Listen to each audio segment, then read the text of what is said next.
नमस्कार साथियों, BPSC TRE 4.0 की तैयारी कर रहे अभ्यर्थियों के लिए आज हम बहुत ही महत्वपूर्ण वीडियो लेके आए हैं।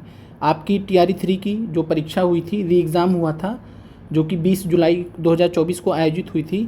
वहाँ पे परीक्षा में कई सारे प्रश्न पूछे गए थे और परीक्षा से पहले हमने आपको अपने चैनल पे, जो कि अप्रैल में हमने चैनल क्रिएट किया था और मई, जून, जुलाई लगातार हमने क्लासेस आपके लिए ली थी। और हमारे क्लासेस से यूट्यूब पे जो हमने निःशुल्क फ्री में क्लासेस ली थी, वहाँ से डायरेक्ट जो है प्रश्न पीआरटी में पूछे गए हैं। आज हम पीआरटी का ही सेशन रखेंगे।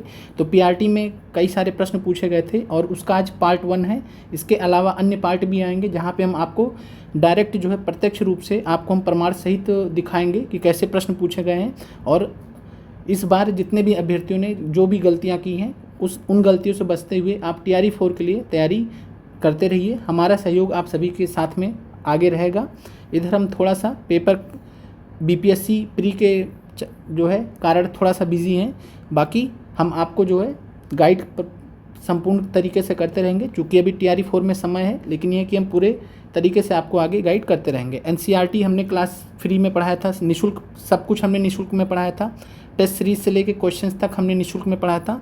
एनसीईआरटी और चैनल पर हमने शॉर्ट्स वीडियो अपलोड किए थे, वहाँ से भी डायरेक्टली प्रश्न पूछे गए थे, जो आज आपको इस वीडियो में मिलने वाला है। छोटे मोटे प्रश्न तो कोई भी फंसा सकता है, लेकिन आज आप ऐसे ऐसे प्रश्न देखेंगे जो काफ़ी सारे अभ्यर्थियों ने गलत किए होंगे, लेकिन हमने अपनी कक्षाओं में उन सब चीज़ों को कवर किया था। तो अब देर न करते हुए आते हैं पहले प्रश्न पे। पहला प्रश्न है, बंकिम चंद्र चटर्जी के उपन्यास आनंद मठ कब प्रकाशित किया गया था? तो आप सभी को उत्तर पता है, 1882। अब आप देखिए कि हमने जो यूट्यूब पे क्लास लिया था, वहाँ पे हमने इस चीज़ को कवर किया था या नहीं किया था, खुद आप देख सकते हैं। और हम यहाँ पे क्लिप हमने अपलोड किया था ट्विटर अकाउंट पे अपने, जो कि जो है पीसीएस एजुकेटर के नाम से, ये फिलहाल बीपीएससी एजुकेटर संदीप के नाम से है। जुड़ना चाहे तो आप जुड़ भी सकते हैं। यहाँ पे हम जो क्लिप है उस पर क्लिक करते हैं। फैक्ट ध्यान रखने 1773 से 1800 के मध्य हुआ। और जो आनंद मठ पुस्तक है कब छपी है, कब पब्लिश की गई है, तो 1882, ये भी ध्यान रखिएगा।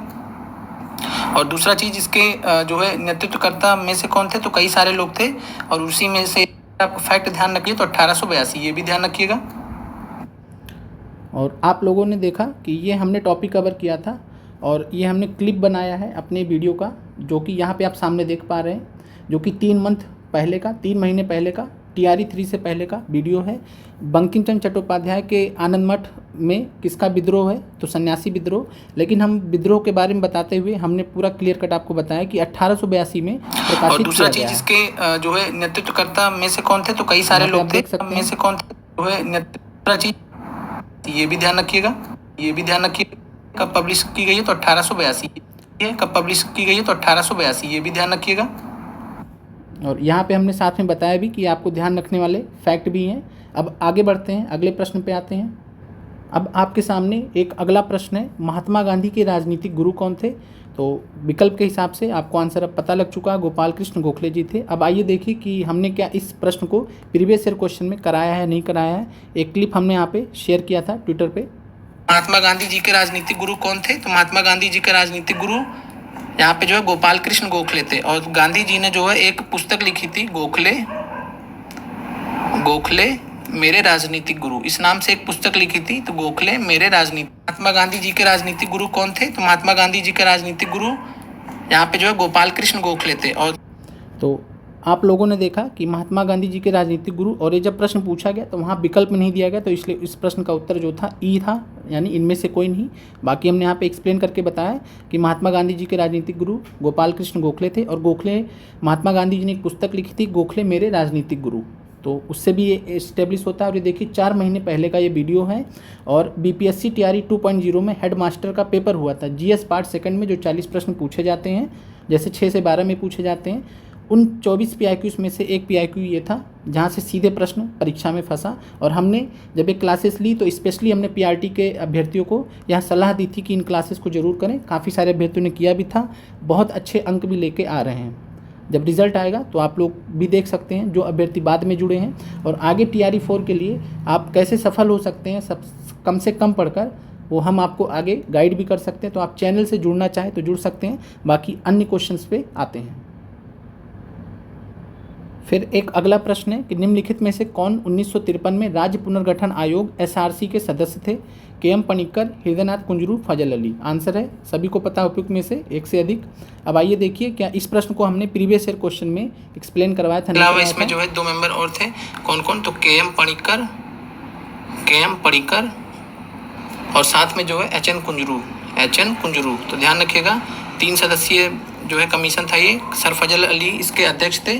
और के.एम. अलावा इसमें जो है 2 मेंबर और थे, कौन कौन? तो के.एम. पनिक्कर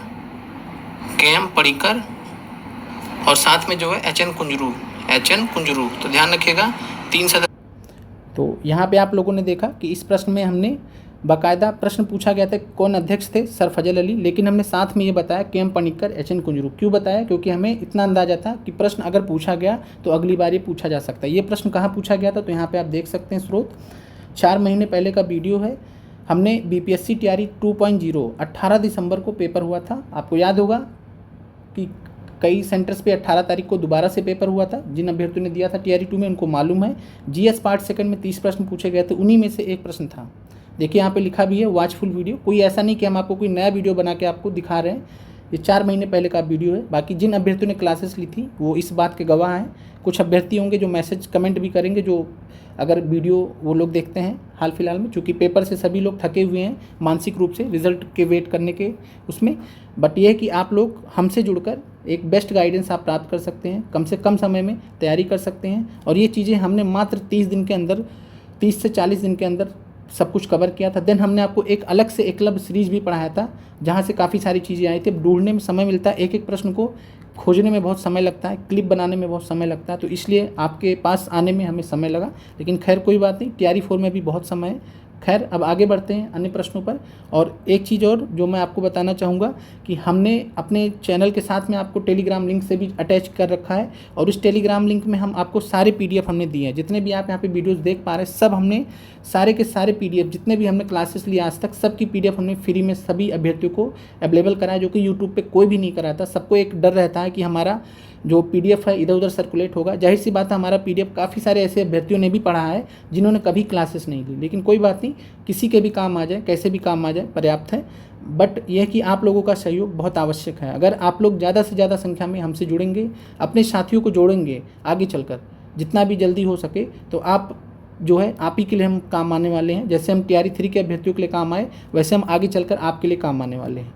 और आप विश्वास मानिए, हम ऐसे ऐसे प्रश्न आपको करा देंगे जो टीआरई 3 में ही पूछे गए हैं इस री एग्ज़ाम में, जो 19 से 22 जुलाई के बीच में सभी एग्ज़ाम हुए हैं। और उन सभी परीक्षाओं का जो भी प्रश्न हुआ है, जो आपके काम का है, पीआरटी के काम का है, हम उतना प्रश्न करा देंगे। उसमें से कई सारे प्रश्न आपको अगली बार टीआरई 4 में हूबहू देखने को मिलेंगे। खैर अब आगे बढ़ते हैं, अगले प्रश्न पे आते हैं। अब अगला प्रश्न आते हैं, ये काफ़ी विवादास्पद प्रश्न रहा, बाकी हम आपको समझा दे रहे हैं। पढ़ाया हमने ये भी था, अम्लीय वर्षा के लिए प्रदूषक है तो CO2 SO2 जलवाष्प तो होता नहीं है। अब यहाँ पे दिक्कत इस प्रश्न में ये था कि आयोग कभी भी, इस प्रश्न में आयोग ने थोड़ा सा था कि आयोग इस प्रश्न का जो उत्तर बनाया था वो SO2 के हिसाब से ही बनाया था, यानी मुख्य प्रदूषक के हिसाब से। लेकिन जब अभ्यर्थियों ने क्लेम किया, जाहिर सी बात है 7th क्लास NCERT में हमने पढ़ाया भी, अभी हम आपको लिंक दिखा रहे हैं, तो वहाँ पे ये चीज़ें पूछी गई थी। लेकिन ये प्रश्न ज़्यादा बेहतर होता, जिन्होंने केवल SO2 माना वो भी अपनी जगह पे सही थे, जिन्होंने SO2 और CO2 माना वो भी अपनी जगह पे सही थे। कहने का मतलब है कि अम्लीय वर्षा के लिए जब प्रदूषक दिया जाता है परीक्षा में, एग्ज़ाम में, तो हमेशा आयोग को एक चाहिए कि यहाँ पे SO2 के साथ में NO2 को रखता और CO2 को रखता, तब ज़्यादा बेहतर ये प्रश्न बन सकता था। लेकिन इसके वजह से काफ़ी ज़्यादा अभ्यर्थियों को कन्फ्यूज़न हुआ। कन्फ्यूज़न इसलिए हुआ कि जो हायर क्लासेस हैं, 11th क्लास की जो NCERT है, वहाँ पे मात्र SO2 और NO2 के बारे में है। इसके अलावा 10th क्लास के NCERT में भी एक जगह पे SO2 और NO2 के बारे में बताया गया। इस वजह से अभ्यर्थियों में इस प्रश्न को लेकर कन्फ्यूज़न रहा। और SO2 मुख्य प्रदूषक है, CO2 उसके मुकाबले कम लेवल पर प्रदूषक है। अम्लीय वर्षा की बात करें, लेकिन योगदान देता है। क्योंकि यहाँ पे नॉर्मल सेंस में पूछा था, तो आयोग को अंत में मानना पड़ा और इस प्रश्न का आंसर आयोग ने डी माना। अब आइए देखिए, हमने इस टॉपिक को कवर किया था, नहीं कवर किया था। जब वर्षा जल में अम्ल की मात्रा अत्यधिक होती है तो वह अम्ल वर्षा कहलाता है। और अम्ल वर्षा के लिए pH मान जब जल का 5.5 से कम हो जाता है, pH मान वर्षा जल का जब 5.5 से कम हो जाता है, तब उसे अम्ल वर्षा कहते हैं। और वर्षा जल में ये अम्ल कहाँ से आते हैं? तो वर्षा जल अम्लीय इसलिए हो जाता है क्योंकि कार्बन डाइऑक्साइड, सल्फर डाइऑक्साइड और नाइट्रोजन डाइऑक्साइड जैसी गैसें जो वायु में प्रदूषकों के रूप में निर्मित होती हैं, वर्षा जल में घुलकर क्रमशः कार्बोनिक अम्ल, सल्फ्यूरिक अम्ल और नाइट्रिक अम्ल बना लेती हैं। तो ध्यान दीजिएगा। तो इस प्रश्न का भी आपने देखा कि क्लास 7 एनसीईआरटी में था। चूँकि हमने पढ़ाया था चैनल पे, तो हमारे ही अभ्यर्थियों ने कई सारे अभ्यर्थियों ने एक से अधिक प्रश्न का मतलब आंसर लगाया। कई सारे अभ्यर्थियों ने केवल SO2 ही लगाया। कारण क्या था कि 11th क्लास एनसीईआरटी भी हमने पढ़ाया था, वहाँ पे केवल SO2 और NO2 दिया था। तो इस प्रश्न में अभ्यर्थियों की बिल्कुल भी गलती नहीं थी। प्रश्न को हमेशा मुख्य प्रदूषक के तौर पर देना था, SO2, NO2 और CO2, तब ये प्रश्न ज़्यादा बेहतर होता। खैर, आयोग ने प्रश्न का जो बनाया था वो SO2 के हिसाब से ही बनाया था, इसीलिए प्रोविजनल फाइनल आंसर की में जो प्रोविजनल आंसर की आई थी उसमें SO2 ही माना गया था। लेकिन जब ऑब्जेक्शन होगा तो जाहिर सी बात है, जब एक से अधिक आंसर तो आयोग को मानना पड़ेगा। तो आयोग ने फाइनली उत्तर माना एक से अधिक। खैर, आगे बढ़ते हैं। और हम आपको इतना विश्वास दिला सकते हैं कि जितना हमने यूट्यूब पर निःशुल्क में आपको फ्री में क्लासेस दी हैं, कोई पेड बैच में इतने प्रश्न नहीं फंसा पाएगा। दुनिया भर का लोग पढ़ा देते हैं पता नहीं क्या क्या, लेकिन जो आयोग ने कितनी बार बोला है कि एनसीईआरटी बहुत महत्वपूर्ण है। अभी देखिएगा, इसके आगे भी कई सारे प्रश्न आपको एनसीईआरटी से मिलने वाले हैं, हमारे चैनल से मिलने वाले हैं, शॉर्ट्स से जो हमने अलग से आप लोगों के लिए कंपाइल किया था बीपीएससी को पैटर्न को ध्यान में रखते हुए, सब कुछ मिलने वाला है। आगे बढ़ते हैं। अब देखिए, यहाँ पे एक प्रश्न पूछा गया था कि लंदन में सर कर्जन वाइली की हत्या किसने की थी। तो आंसर आप सभी को पता है, मदन लाल ढींगरा। और यह टॉपिक भी हमने कवर करवाया था। आइए देख लेते हैं। और ये हमने चैनल शॉर्ट्स में करवाया था। तो हमने कई सारे लगभग 40 के आसपास शॉर्ट्स क्रांतिकारी गतिविधियों से महत्वपूर्ण तथ्य। हिंदू मेला 1867 में नवगोपाल मित्र ने स्टार्ट किया था। 22 जून 1897 को चापेकर बंधुओं ने पूना इंडिया हाउस और द इंडियन सोशियोलॉजी स्टार्ट किए थे। मैडम भीकाजी कामा ने 22 अगस्त 1907 को जर्मनी के स्टटगार्ट में भारतीय झंडा फहराया था। और 1 जुलाई 1909 को लंदन में मदन लाल ढींगरा ने विलियम हट कर्जन वाइली की हत्या कर दी थी। तो यहाँ पे आपने देखा कि हमने 1 जुलाई 1909 लंदन में मदन लाल ढींगरा ने विलियम हट कर्जन वाइली की हत्या कर दी थी, ये हमने पढ़ा है। इसके अलावा 15 मार्च को यह प्रश्न पूछा गया था और वहाँ पे भी हमने इस चीज़ को डिस्कस किया था। प्रीवियस ईयर क्वेश्चन में जब आप 15 मार्च को जो पेपर लीक हुआ था उस प्रश्न को भी जब आप देखेंगे तो वहाँ पे भी हमने चापेकर बंधुओं का पूछा गया था और साथ में हमने मदन लाल ढींगरा का डिस्कस किया था उस समय भी। बाकी हमने अलग से चैनल पे भी ये चीज़ पढ़ाया था। तो ये भी प्रश्न आपने देखा कि हमारे चैनल से टॉपिक से डायरेक्ट कवर हुआ है। आगे बढ़ते हैं। फिर अगला प्रश्न है, निम्नलिखित में से कौन सा एक वनस्पतिक हार्मोन है। वनस्पतिक हार्मोन का मतलब होता है plant hormone, cytokinin, insulin, oestrogen. अब इस प्रश्न का जो उत्तर है वह है साइटोकिनिन। ये भी हमने शॉर्ट्स में कवर पूरा जो 9th क्लास एनसीईआरटी है उसमें प्लांट हार्मोन्स के बारे में, पादप हार्मोन्स के बारे में दिया है। साथ में ये प्रश्न भी दिया गया है जो है क्या नाम है, एक्सरसाइज में भी प्रश्न दिया गया एनसीईआरटी में, वहाँ से भी है डायरेक्ट ये। साथ में हमने जो कवर कराया था, अब उस लिंक पे आपको दिखाते हैं। बिहार स्पेशल एपिसोड 38 में पादप हार्मोन, प्लांट हार्मोन। पहला है ऑक्सिन। ऑक्सिन का काम क्या होता है, तो ऑक्सिन प्ररोह के अग्रभाग में टिप में संश्लेषित होता है, पौधे के ऊपरी भाग में और कोशिका की लंबाई में वृद्धि में सहायक होता है। दूसरा पादप हार्मोन है जिबरेलिन, और जिबरेलिन का काम क्या होता है, तो ये तने की वृद्धि में सहायता करता है, तने की वृद्धि में सहायता करता है जिबरेलिन। तीसरा है साइटोकिनिन। साइटोकिनिन कोशिका विभाजन को प्रेरित करता है और फलों और बीजों में अधिक सांद्रता में पाया जाता है। उपयुक्त है जो वृद्धि में सहायता करते हैं। अब यहाँ पे आपने देखा कि साइटोकिनिन के बारे में हमने डिस्कस कर रखा है, सांद्रता में पाया जाता है। उपयुक्त जो 3 उदाहरण है ये पादप हार्मोन के उदाहरण है, जो जैसे यहाँ पे ऑक्सिन के बारे में हमने बताया, जिब्रेलिन के बारे में बताया, साथ में साइटोकिनिन के बारे में बताया जो कि कोशिका विभाजन के लिए रिस्पॉन्सिबल होता है। साथ में एक और एब्सिसिक अम्ल भी होता है उसके बारे में है। तो यहाँ से चीज़ें क्लियर हो जाती हैं कि कितने टाइप के प्लांट्स हार्मोन हैं। तो ये प्रश्न आपको डायरेक्टली यहाँ से मिल गया है। अब आगे बढ़ते हैं। बाकी एनसीईआरटी में भी एक्सरसाइज में दिया गया है चैप्टर में। अब एक प्रश्न है आपके सामने, प्राचीन भारतीय धातुकर्म का आश्चर्य लौह स्तंभ कहाँ पे स्थित है। अब ये प्रश्न ऐसा था कि जिस अभ्यर्थी को पता था, जिसको नहीं पता था उसका गलत हो गया। इसका उत्तर है दिल्ली में। आइए देखते हैं क्या हमने आपको एनसीईआरटी में चीज़ पढ़ाया था, नहीं पढ़ाया था। फिर लौह स्तंभ के बारे में आप जानते ही हैं कि लौह स्तंभ 8 मीटर ऊंचा है, 6 टन 6000 किलो का था, कुतुब मीनार में स्थित है और 1600 वर्ष पूर्व भारत के लौह कर्मियों ने इसको बनाया था। के बारे में आप जानते ही हैं कि लौह स्तंभ ऊंचा है, 6 टन 6000 किलो का था, कुतुब मीनार में स्थित। और यहाँ पे आप लोग देख सकते हैं कि हमने ये टॉपिक पढ़ाया था और वहाँ पे जो भी जितनी भी चीज़ें एनसीईआरटी में ऐसे ब्रैकेट में दी रहती हैं बहुत महत्वपूर्ण होती हैं। और इस महत्व को ध्यान में रखते हुए हमने यहाँ पे पढ़ाया था कि 1600 वर्ष पूर्व लौह कर्मियों ने दिल्ली में एक लौह स्तंभ बनाया, स्तंभ कुतुब मीनार में स्थित है। तो जिन भी अभ्यर्थियों ने क्लासेस ली, ये ऐसे ऐसे फैक्ट्स क्वेश्चन थे जो गलत नहीं हुए। अब आगे बढ़ते हैं, और ये प्रश्न एनसीईआरटी का है, एनसीईआरटी से लिया गया है। आगे बढ़ते हैं। अब चलिए एक बहुत अच्छे ही प्रश्न को लेते हैं। प्रश्न था कि बिहार में वहाबियों की गतिविधियों का मुख्य केंद्र कौन सा था? ऑप्शन था जगदीशपुर, चंपारण, पटना। उत्तर था इसका पटना। अब आइए देखिए कि क्या हमने इस टॉपिक को डिटेल में शॉर्ट्स वीडियो में कवर किया था या नहीं किया था। बिहार स्पेशल के प्रश्न कहाँ से पूछे जाते हैं? प्रश्न को पहले देखते हैं। पटना के किस प्रभावकारी वहाबी को ब्रिटिशों के खिलाफ षड्यंत्र करने के आरोप में गिरफ्तार किया गया था?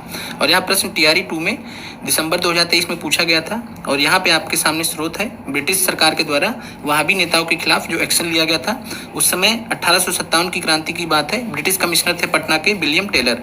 उनको लगा कि जो वहाबी नेता है बिहार के, वो एंटी ब्रिटिश कॉन्स्पिरेसी कर रहे हैं, षड्यंत्र कर रहे हैं, और इन्होंने चालाकी से जो है मोहम्मद हुसैन, अहमदुल्ला और वैजुल हक को गिरफ्तार करवा लिया। तो वही प्रश्न आपसे पूछा गया है, प्रभावकारी वहाबी को गिरफ्तार किया गया था षड्यंत्र करने के आरोप में। तो मौलवी बात है, ब्रिटिश कमिश्नर थे पटना के विलियम टेलर।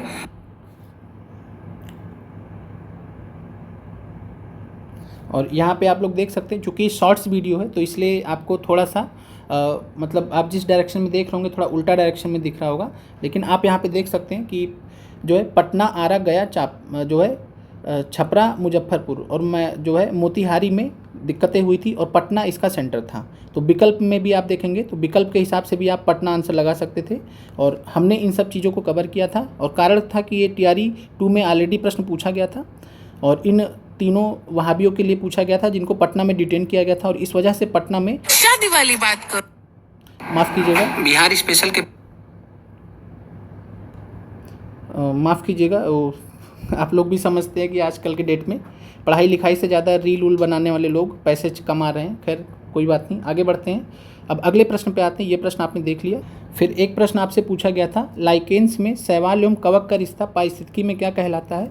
तो इस प्रश्न का आंसर जो है सौहबकारिता, जिसको सिम्बायोसिस बोलते हैं, सिम्बायोटिक रिलेशन बोलते हैं। इस प्रश्न को भी देख लेते हैं, एनसीईआरटी से भी ये प्रश्न पूछा गया था। फिर अगला है, कुछ जीव एक दूसरे के साथ में रहते हैं तथा अपना आवास एवं पोषक तत्व एक दूसरे के साथ में बांटते हैं। इन्हें हम क्या बोलते हैं?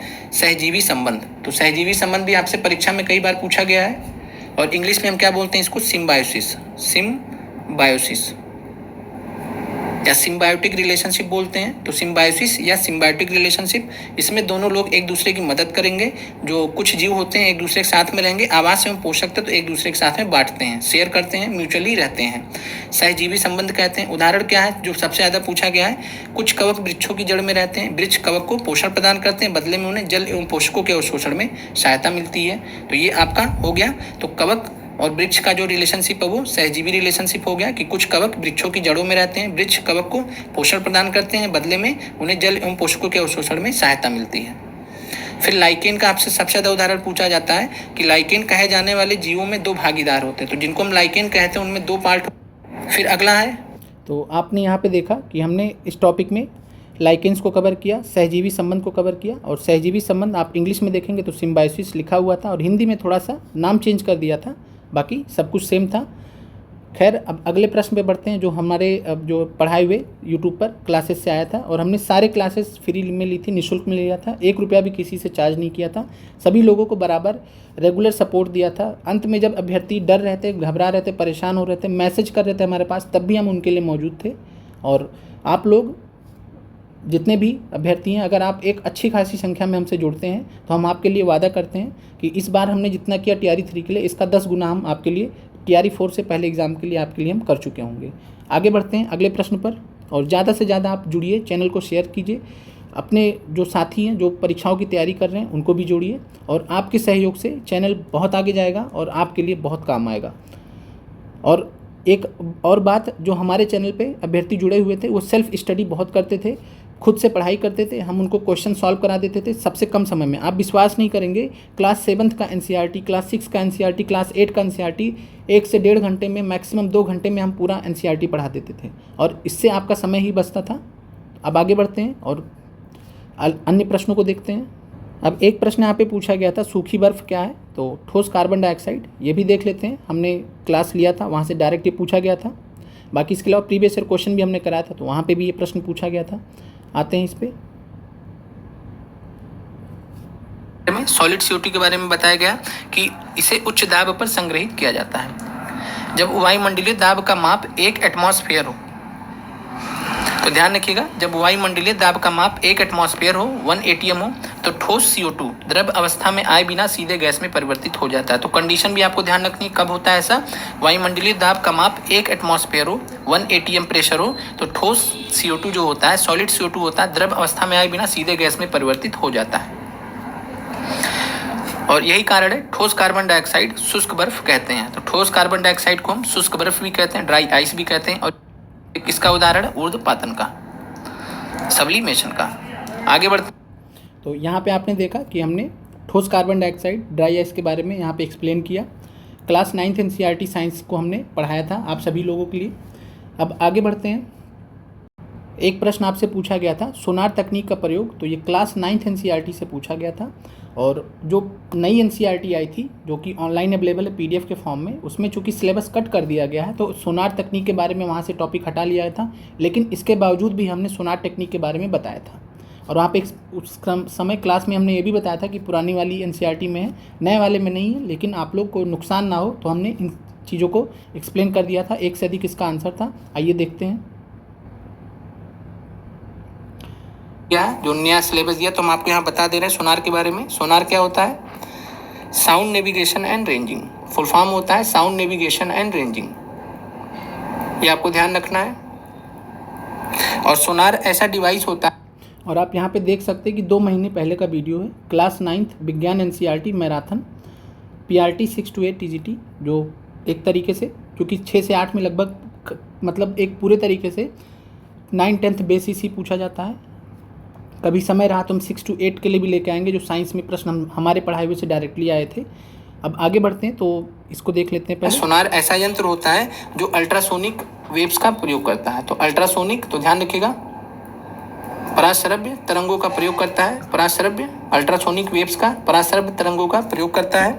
और ये डिस्टेंस, दूरी, दिशा, और साथ में जो है अंडर वाटर, जो पानी के अंदर जो वस्तुएं रहती हैं उनके बारे में पता लगाने के लिए इसका प्रयोग किया जाता है। तो सोनार का ध्यान रखिएगा, समुद्र के अंदर जनरली किया जाता है। तो डिस्टेंस, डायरेक्शन और स्पीड अंडर वाटर ऑब्जेक्ट्स की, तो इनका पता लगाने के लिए सोनार का इस्तेमाल किया जाता है। फुल फॉर्म में साउंड। तो यहाँ पे हमने देखा कि हमने डिटेल में एक्सप्लेन किया कि समुद्र के अंदर, पानी के नीचे जो भी ऑब्जेक्ट्स, जो भी वस्तुएं पाई होती हैं, उनका पता लगाने के लिए सोनार का प्रयोग किया जाता है। और जब आप पुरानी NCERT पढ़ेंगे तो हूबहू ये सब लाइन लिखी हुई हैं। तो इसीलिए हमने एक डायरेक्टली कंक्लूजन में आपको बता दिया था कि पानी के नीचे पहाड़ियाँ होती हैं, हिमशैल होते हैं, समुद्र की गहराई, सबके लिए सोनार का प्रयोग होता है। तो जब हम पढ़ा रहे थे तो हम इतना चीज़ का ध्यान रख रहे थे कि कौन सा नई NCERT, चूँकि PDF तो नए NCERT में अवेलेबल होता है, पुराने में अवेलेबल होता नहीं है। हम पुरानी NCERT हमारे पास इंग्लिश मीडियम में, चूँकि हमारा इंग्लिश मीडियम है, हम वहाँ से देखते हुए पूरा बराबर जो है मॉनिटरिंग कर रहे थे कि कोई भी चीज़ आपके लिए छूटे ना, क्योंकि हमें दर्द पता है कैसे 1 नंबर 2 नंबर से अभ्यर्थी बाहर हो जाते हैं। हम बहुत बार इन सब चीज़ों का सामना कर चुके हैं, तो हमें पता है दर्द आप लोगों का, इसलिए हम नहीं चाह रहे थे, इसीलिए हमने इन सब चीज़ों को डिटेल में कवर किया। आगे बढ़ते हैं। अब आगे हम जो है आपके लिए लेके आएंगे अगले पार्ट में, जिसमें हम बचे हुए क्वेश्चंस को कवर करा देंगे जो हमारे चैनल से डायरेक्टली पूछे गए थे, जिससे आपको एक अंदाज़ा लग जाए कि TRE 4 के लिए अगर आप तैयारी कर रहे हैं तो आपके लिए बेस्ट सोर्सेज क्या हो सकते हैं, बेस्ट कंटेंट क्या हो सकता है, और एक अच्छा गाइडेंस से आप और सेल्फ स्टडी से फोकस करके आप निकल सकते हैं। बहुत बड़ी बड़ी क्लासेस में आपका नुकसान हो जाता है। आप इससे पहले बहुत सारे एग्जाम्स दिए होंगे, इस चीज़ को पता है। और कभी भी बड़ी बड़ी कोचिंग से एक होता है, लेकिन मेन चीज़ क्या होता है, जब तक अभ्यर्थी खुद से नहीं पढ़ता है, कोई भी कोचिंग आपको सफल भी नहीं बना सकती। अगर आप किसी कोचिंग से जुड़े भी हैं तो जब तक आप सेल्फ स्टडी नहीं करेंगे, क्योंकि एग्ज़ाम में जब प्रश्न आते हैं, इस बार आपने देखा था एग्ज़ाम में प्रश्न आए, बहुत सिंपल प्रश्न आपसे गलत हो गए। जो इस बार तो ऐसा हुआ कि लगभग 10 क्वेश्चन कम से कम ऐसे अभ्यर्थियों के साथ में रहे जिनके 70 से 75 के बीच में आए, और उनका यही कहना था कि सर हमसे 10 क्वेश्चन ऐसे थे जो आते हुए गलत हो गए। सिर्फ इसी वजह से, क्योंकि BPSC का ऑप्शन में 5 ऑप्शन होता है, और जो तीसरा के बाद जो चौथा ऑप्शन आता है मोर देन 1 और नन, ये ऑप्शन जो है काफ़ी ज़्यादा अभ्यर्थियों को इस बार परेशान किया। और बाकी आप हमारे चैनल से जुड़े रहेंगे तो हम आपको TRE 4 के लिए रेडी कर देंगे। गारंटी है इस बात की कि जो अच्छे से मेहनत करके अपने ऊपर विश्वास करके हम जो भी आपसे बताएंगे, जो चीज़ों को शेयर करेंगे, आप उन चीज़ों को फॉलो कर लीजिएगा तो आपको सफल होने से कोई नहीं रोक सकता। काफ़ी सारे अभ्यर्थियों ने हमसे क्लासेस ली, काफ़ी सारे अभ्यर्थियों के अच्छे नंबर भी आ रहे हैं, अंक भी आ रहे हैं, और हम जो है आगे भी आप लोगों के लिए, अगर आप लोगों का रिस्पांस अच्छा रहता है तो हम आगे भी आप लोगों के लिए अवेलेबल रहेंगे। और दूसरे पार्ट में हम आपके लिए लाएंगे बचे हुए प्रश्न जो हमारे पढ़ाए हुए से आए थे। जैसे कांग्रेस सोशलिस्ट पार्टी है, आपने कहीं नहीं पढ़ा होगा, सुना होगा, लेकिन हमने हमेशा 22-23 अक्टूबर ही बताया है। 22-23 अक्टूबर 1934, हम उसको अगले पार्ट में डिस्कस कर लेंगे, इसको कोई दिक्कत नहीं है। जिसने भी हमारे चैनल से पढ़ा, हमने वहाँ पे बताया था कि बिहार कांग्रेस सोशलिस्ट पार्टी, हम आपको शॉर्ट्स में भी दिखा सकते हैं, बिहार कांग्रेस सोशलिस्ट पार्टी 17 मई 1934 को होती है, जो कि कांग्रेस सोशलिस्ट पार्टी से अलग है।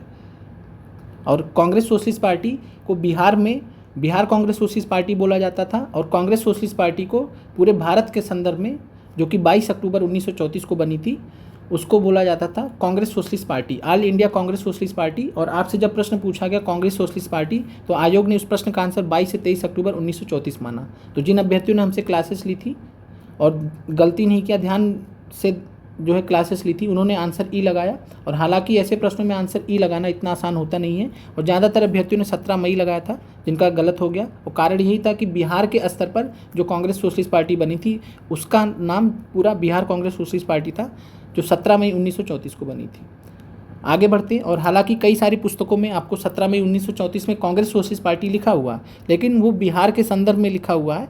कई बार चीज़ों को पूरी तरीके से लिखा नहीं जाता है, इससे अभ्यर्थियों में कन्फ्यूज़न होता है। लेकिन जो अदर हिस्टोरियंस है वो पूरी तरीके से क्लियर, कोई बहुत पुरानी हिस्ट्री नहीं है, लेकिन कई सारी बुक्स में लिखा होने की वजह से अभ्यर्थियों का नुकसान हुआ। ऐसे एक नुकसान आपका जो है हार्डिंग वाले प्रश्न पे हुआ है, ऐसे कई लोगों का नुकसान जो इरविन वाले प्रश्न पे भी हो गया कि कई लोग जो है गवर्नर जनरल सब को देख के उनको लगा कि ऐसा नहीं है, लेकिन वो सब चीज़ें हैं। खैर, अब अगले वीडियो में हम आपको जो बचे हुए क्वेश्चन है डिस्कस कर देंगे। अगर आप चैनल पर नए हैं तो आप कमेंट कर सकते हैं, हम सभी को रिस्पॉन्ड करते हैं, सभी की क्वेरीज रिजॉल्व करते हैं। टेलीग्राम चैनल का हम लिंक दे देंगे, आप जुड़ जाइएगा। जो हमने TRE 3 के लिए निःशुल्क में क्लासेस ली थी, सारे के सारे PDF अभी भी अवेलेबल है, आप एक्सेस कर सकते हैं। क्लास करना चाहे यूट्यूब पर तो क्लास भी कर सकते हैं, प्लेलिस्ट में जाके एकलव्य सीरीज़ के नाम से। बाकी हम यहाँ पे लिंक दे देंगे, अगर आपका मन होगा, इच्छा होगी तो आप क्लासेस जाके कर सकते हैं। और आगे हम इधर BPSC प्री तक थोड़ा व्यस्तता होने की वजह से हम आपको रेगुलर क्लासेस नहीं दे पा रहे हैं, और आगे हम कोशिश करेंगे कि आपके लिए कुछ क्लासेस लेके आएँ। और जो हमने पहले से क्लासेस ली हैं, ऑलरेडी इतनी ज़्यादा हमने क्लासेस ली हैं जिसका कोई अंत नहीं है।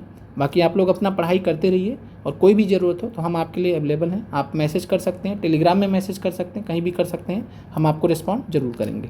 मिलते हैं अगले वीडियो में। आप लोगों का देखने के लिए बहुत बहुत धन्यवाद।